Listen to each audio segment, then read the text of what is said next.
அறுதி உச்சநீதிமன்றத்தில் மின்னணு வாக்குப்பதிவு இயந்திரங்களில் இந்த ஒப்புகை சீட்டை 100% பயன்படுத்துவது தொடர்பான முறையீட்டு வழக்கில் உச்சநீதிமன்றம் இருதரப்பு வாதங்களையும் கேட்டு தீர்ப்பை ஒத்தி வைத்திருக்கிறது. இன்று காலையில் இந்த வாதங்கள் நடைபெற்றுக் கொண்டிருந்த போது அந்த விவிபேட் இயந்திரத்தில் உள்ள இயந்திரங்களை சரி செய்ய முடியுமா, வாக்குப்பதிவை மாற்ற இயலுமா என்பது உள்ளிட்ட பல்வேறு கேள்விகளை உச்சநீதிமன்ற நீதிபதிகள் சஞ்சீவ் கண்ணா மற்றும் தீபங்கர் தத்தா ஆகியோர் அடங்கிய அமர்வு எழுப்பியது.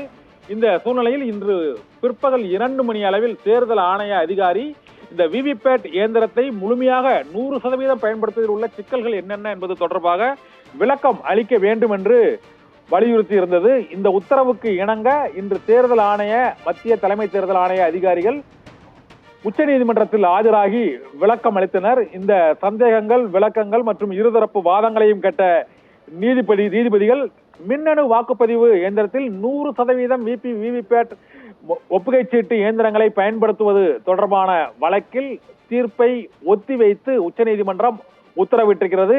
2ஆம் கட்ட தேர்தல் நாளை மறுதினம் நடைபெற உள்ள சூழ்நிலையில் தேர்தல் ஆணையம் இந்த வழக்கு தொடர்பான மின்னணு வாக்குப்பதிவு இயந்திரத்தில் முறைகேடுகளை செய்ய இயலுமா இயலாதா என்பது உள்ளிட்ட விளக்கங்களையும் தொழில்நுட்ப தகவல்களையும் அளித்திருக்கிறது.